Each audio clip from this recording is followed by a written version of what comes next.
셰익스피어는 그의 작품 리오 왕을 통해서 이런 표현을 했습니다. 은혜를 모르는 자식은 부모가 독사에게 물린 것보다 마음을 아프게 한다. 은혜를 모르는 자식은 부모가 정말 독사에게 물린 것보다 더 마음을 아프게 한다. 데일 카네기는 또 이런 말을 했습니다. 은혜를 모르는 것은 마치 잡초처럼 자연스러운 것이다. 그러나 은혜를 깨닫는 것은 마치 잡초 속에서 장미를 키우는 것과 같다. 은혜를 알기가 얼마나 어려운가 하는 것과 함께 은혜의 아름다움을 지적하고 있습니다. 인간이 깊이 깨달아야 될 영적 가치 중에 가장 값진 영혼의 보화는 역시 은혜입니다. 은혜. 은혜를 아는 이가 진정 거듭나고 깨달은 존재입니다. 은혜를 아는 자가. 우리는 하나님의 은혜 가운데 산다고 고백하면서 살고 있는 사람들입니다. 그래서 그 은혜를 갚는 작은 하나의 행위가 뭐냐? 예배 행위입니다. 왜? 하나님이 받으시기를 기뻐하시기 때문에. 그래서 우리는 이미 받은 은혜를 갚기 위해서 이 예배에 참여하는 겁니다. 그런데요, 우리가 하나님의 은혜를 받았을 때에 받은 은혜를 어떻게 사용해야 되느냐? 받은 은혜를 잘 사용해야 됩니다. 선용해야 됩니다. 그런데 받은 은혜를 헛되게 하는 경우도 없지 않아 있습니다. 고린도후서 오늘 6장 1절 말씀에 보면 우리가 하나님과 함께 일하는 자로서 너희를 권하노니 하나님의 은혜를 헛되이 받지 말라. 하나님의 은혜를 헛되이 받지 말라. 은혜를 받았으면 그 은혜 값을 내야 되는데 값을 하지 않으면 헛되이 받는 것이 됩니다.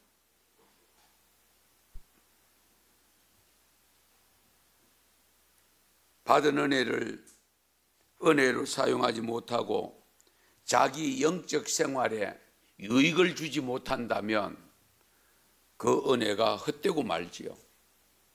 우리가 물건이든 사람이든 제 값을 해야 되잖아요. 제 몫을 해야 되잖아요. 그래야 가치가 있잖아요. 마찬가지로 우리가 하나님의 신령한 은혜를 받았는데 고백은 하는데 은혜 갚는 삶이 수반되지 않으면, 따라주지 않으면 결국 받은 은혜가 헛되게 된다는 겁니다.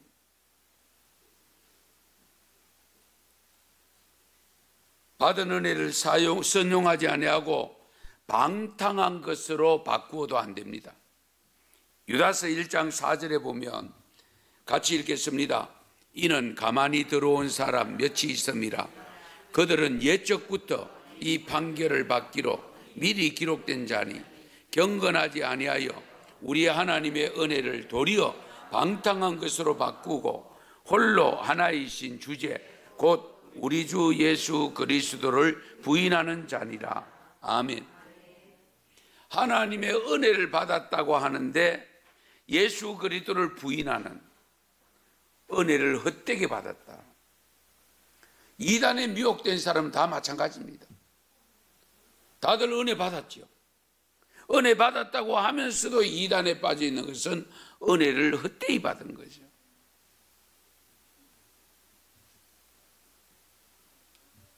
오늘날 저와 여러분도 마찬가지로 혹시나 은혜를 헛되이 하고 있는 부분은 없는지 살펴봐야 됩니다.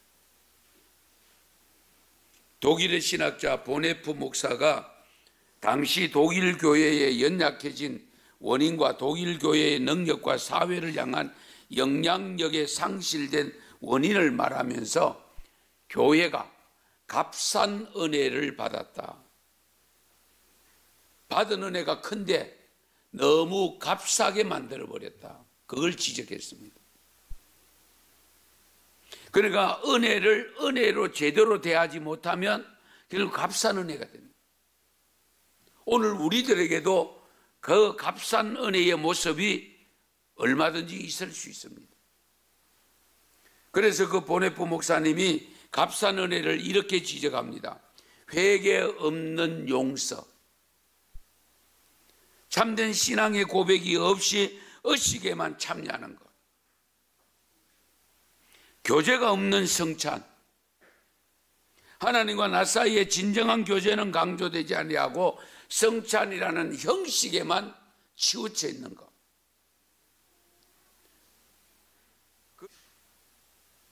시편 50편 14절 15절에 또 이런 말씀이 있습니다. 감사로 하나님께 제사를 드리며 지존하신 이에게 내 서원을 갚으며 환난 날에 나를 부르라. 내가 너를 건지리니 네가 나를 영화롭게 하리로다. 아멘. 말씀 이해되십니까?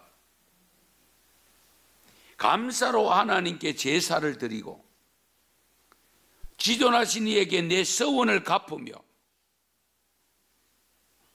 그러면 환난 날에 나를 불러라. 그럼 내가 네게 응답한다. 그 약속입니다. 예. 그러니까 우리가 응답받을, 기도에 응답받을 조건을 갖춰놓고 기도해요. 오늘 새벽의 말씀, 잠언의 말씀에도 있었습니다. 내가 하나님 말씀을 그대로 지킬 때에 기도에 응답하신다고 말씀하고 있습니다. 하나님의 말씀은 안 듣고 아무리 지키도 않으면서 요구만 하면 주시겠어요? 안 주죠. 우리가 육신의 삶 속에서 비근한 예로 한번 생각해 보세요. 여러분 자녀들이 평소에는 엄마 아빠 말 안 들어. 그래 놓고 지가 필요할 때는 뭐 달라고 오면 쉽게 내줍니까? 니도 내 말 안 들었는데 내가 왜 주니? 그러지 않습니까? 하나님도 마찬가지입니다. 우리가 하나님의 말씀을 순종하여 지킬 때에, 서운한 거 갚을 때에, 네가 환난 날에 나를 부르면 내가 너를 건지리라. 그때에 너는 나를 더욱더 영화롭게 하리라. 할렐루야. 말씀들을 우리가 깊이 헤아리셔야 됩니다. 그래서 여러분 스스로가 알게 모르게 서운한 것 중에서 혹시라도 잊어버린 것이 있으면 찾아서라도 갚아야 되고요. 그런 것을 진정 잘 갚을 때에 하나님은 나의 형편과 처지에 따라 내가 언제든지 부르기만 하면 하나님은 들으시고 환난을 면하게 해주시고, 그래서 다시금 하나님을 영화롭게 해주시는 것을 우리에게 가르쳐 주셨습니다.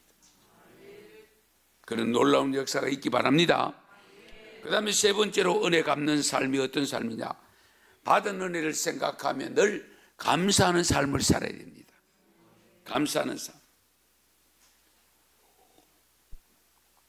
제가 요즘 무슨 감사를 한다고 했습니까? 마카 감사. 예. 모든 것 감사합니다. 오늘 본문 17절을 보면 내가 주께 감사제를 드리고 여호와의 이름을 부르리이다. 내가 감사제를 드리고, 감사 예배입니다.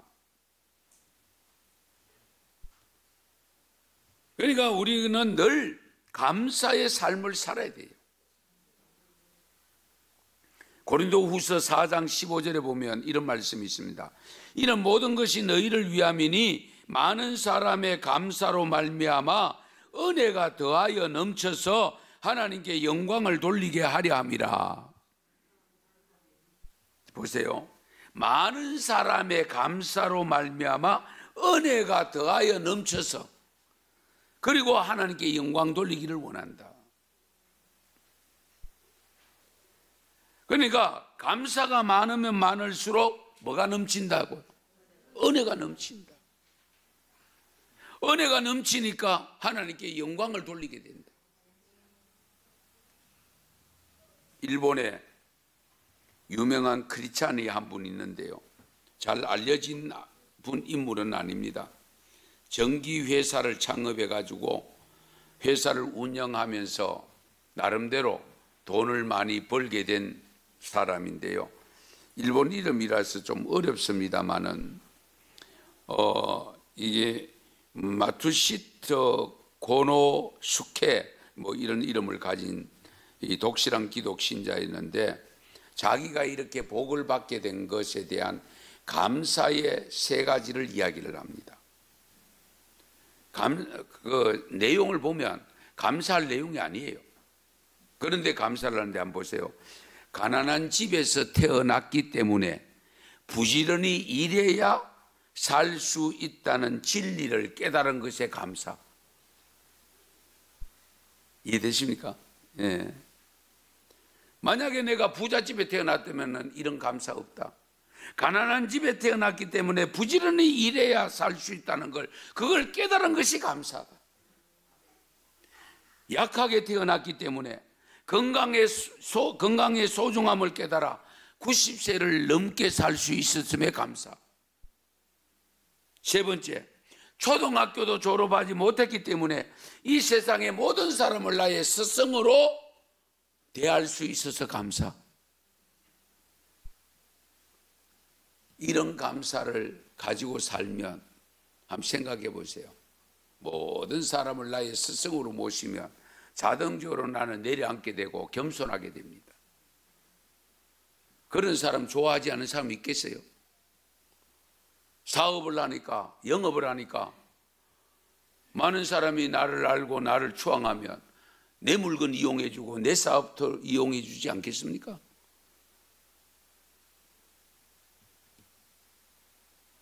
앞의 내용을 보면 분명히 불평거립니다. 원망거립니다. 어쩌면 컴플렉스입니다. 못 배운 게 컴플렉스입니다. 약한 게 컴플렉스입니다. 그런데 이분은 복을 받은 사람인데 그 복을 받게 된 근본 동기가 뭐냐? 그것을 감사로 바꾸었다는 겁니다. 감사로 바꾸니까 우리 하나님이 어떻게 하셔요? 무식한 자를 들어서 유식한 자를 부끄럽게 하시고, 가난한 자를 들어서 부자를 부끄럽게 하시고, 약한 사람을 들어서 강한 자를 부끄럽게 하시는 하나님이시잖아요. 이 놀라운 것을 경험하게 된 거죠. 여러분, 어쨌든 받은 은혜는 감사하셔야 돼요. 하나님께만 아닙니다. 부모님께도 감사해야 되고, 성도들께도 감사해야 되고, 친구들에게도 감사해야 되고, 조금이라도 받은 은혜가 있으면 그 은혜에 감사하시기 바랍니다. 그 다음 네 번째는요, 하나님께 영광을 돌려야 되고요, 그러면서도 사람들에게는 덕을 세우는데 최선을 다해야 됩니다. 정말 하나님으로부터 받은 은혜를 생각한다면 우선 하나님께 영광을 돌리고, 그러면서 사람들에게는 덕을 세우는데 사용해야 돼요. 오늘 고린도후서 6장 3절 말씀에 보면 우리가 이 직분이 비방을 받지 않게 하려고 무엇이든지 아무에게도 거리끼지 않게 하고. 사도 바울의 직분은 사도입니다. 사도이지. 오늘날 말하면 목사이지. 그러니까 여러분이 받은 직분, 집사든 권사든 장로든 아니면 목사든 이 직분이 비방을 받지 않으려고 노력해야 됩니다. 목사가 저 모양이냐? 아이고 저게 집사라고? 잡사지. 이런 소리 들으면 안 돼요.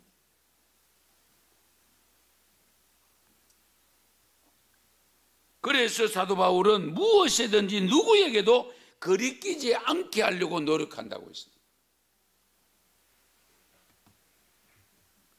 바울은 고백합니다. 적어도 자신에게 사도의 직분을 허락하신 하나님의 은혜를 생각하면서 그분을 통해서 하나님께 영광을 돌리고 사람들에게는 덕을 세우기 위해서 어떤 고난도 환난도 심지어는 매맞음도 배고픔이 있다 할지라도 그것을 극복하기 위해서 안간힘을 쓴다라고 고백합니다. 그런데 그런 것이 다가올 때에 이기는 무기를 이야기하고 있습니다. 바울이 오늘 본문 고린도후서 6장에 보면 그 무기가 좌우에 있다라고 표현했습니다. 성결함, 오래 참음, 자비함, 성령의 감화와 거짓이 없는 사랑과 진리의 말씀과 하나님의 능력, 의의 무기라고 일러줍니다. 성도 여러분, 사도 바울이 다메섹에서 부활의 주님을 만날 때까지 호요시가면서 잘 살았습니다. 그런데 그때 부활의 주님을 만나고부터 곧바로 3일 있다가 눈에서 비늘이 벗겨지고 보는 순간부터 시작해서 복음을 전하기 시작했고 로마로 호송되어 올라가기까지 4차 올라가기까지 1, 2, 3차 전도 여행을 하면서 겪었던 고백을 하고 있는 곳이 성경에 여러 곳이 있는데 한번 잘 살펴보십시오. 사도행전 20장 23절에서 24절 같이 읽습니다. 오직 성령이 이 성에게 정언하여 결박과 환난이 나를 기다린다 하시나 내가 달려갈 길과 주 예수께 받은 사명 곧 하나님의 은혜의 복음을 정언하는 일을 마치려 하면은 나의 생명을 조금도 귀한 것으로 여기지 아니하노라. 아멘. 저는 이 말씀을 읽을 때마다 나 같으면 어떻게 했을까? 늘 그 생각이 듭니다. 저 같으면 어떻게 했을까? 한번 생각해 보시다. 여러 지역에 있는 성도들이 기도하다가 하나님이 환상을 보여주는데 바울이 지금 가면 묶이고 환난을 당한다는 그런 걸 보여줘서 그것이 바울의 귀에 들렸습니다. 여러분 같으면 어떻게 하겠어요? 하나님 미리 알려주셨는 것은 피하라고 하는가 보다. 피해야지. 피하는 것도 지혜 아이가. 저 같으면 이런 생각을 했을 것 같아요. 그런데 방금 읽은 본문에서 바울은 뭐라고 고백합니까? 결박과 환난이 나를 기다린다 하시나 나의 달려갈 길과 주 예수께 받은 사명 곧 하나님의 은혜의 복음을 증언하는 일을 마치려 하면은 나의 생명을 조금도 귀한 것으로 여기지 아니하노라. 죽어도 가겠다는 거잖아요. 이런 결단을 쉽게 할 수 있을까요?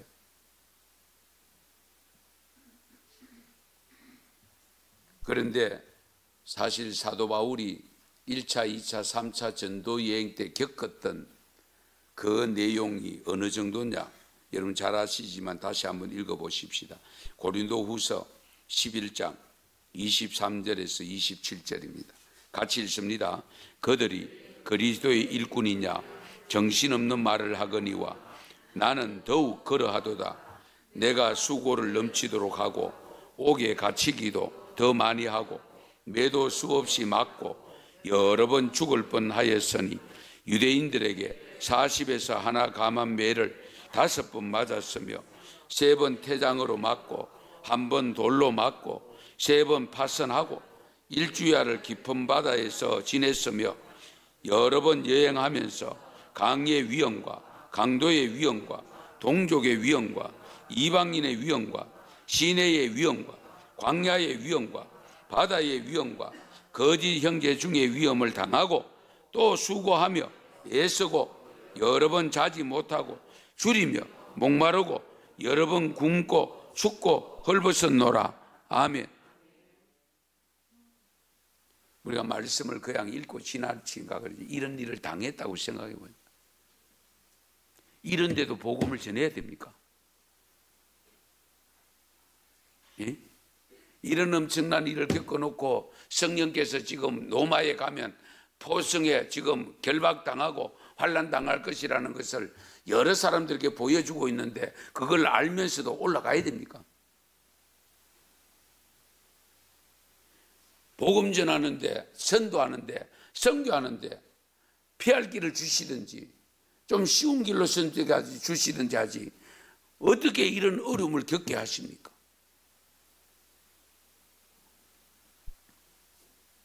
그런데 바울은 나의 나된 것이 오직 주님의 은혜라. 만약에 다메섹 도상에서 나를 부르지 않았다면 나는 결국 죽음의 길로 갈 수밖에 없었는데, 율법을 사랑하는 유대인에 거기에 머물러 있다가 바리새인 중에 머물러 있다가 죽을 수밖에 없었는데, 나 같은 사람을 위대한 사도로 만들어서 이 이방인들에게, 이 권력을 가진 자들에게 복음을 전하게 하시려고 하는 그 사명을 부여받았으니 나의 생명을 조금도 귀한 것으로 여기지 않고 간다. 왜? 죽어도 부활하니까. 할렐루야. 그래서 오늘 본문 속에 보면 이 사도 바울을 통해서 주신 말씀인데요, 여러 가지 환난 속에서 좌우의 의의 병기를 가지고 다 물리쳤는데 결과가 어떻게 되느냐? 오늘 본문 8절에서 10절 읽고 말씀 마칠게요. 8절에서 10절입니다. 영광과 욕됨으로 그러했으며 악한 이름과 아름다운 이름으로 그러했느니라. 우리는 속이는 자 같으나 참되고 유명한 자 같으나 유명한 자요, 죽은 자 같으나 보라 우리가 살아있고, 징계를 받은 자 같으나 죽임을 당하지 아니하고, 근심하는 자 같으나 항상 기뻐하고, 가난한 자 같으나 많은 사람을 부유하게 하고, 아무것도 없는 자 같으나 모든 것을 가진 자로다. 아멘.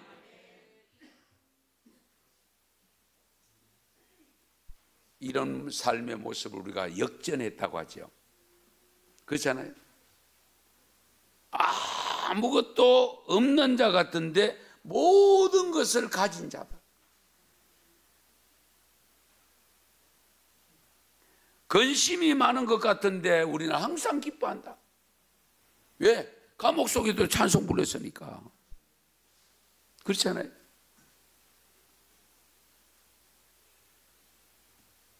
이 바울이 가졌던 믿음, 저와 여러분에게도 있으면 좋겠습니다.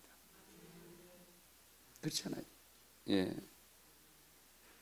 모든 삶을 하나님께 맡겨놓고 이미 받은 은혜 생각하면서 은혜 받은 거 증거하며 살고, 서원한 거 갚으며 살고, 범사에 감사하며 살고, 오직 하나님께 영광을 돌리며 모든 사람에게 덕을 세우며 살아가는 우리의 삶이 될 수 있기를 축원합니다. 축복합니다. 기도드리겠습니다.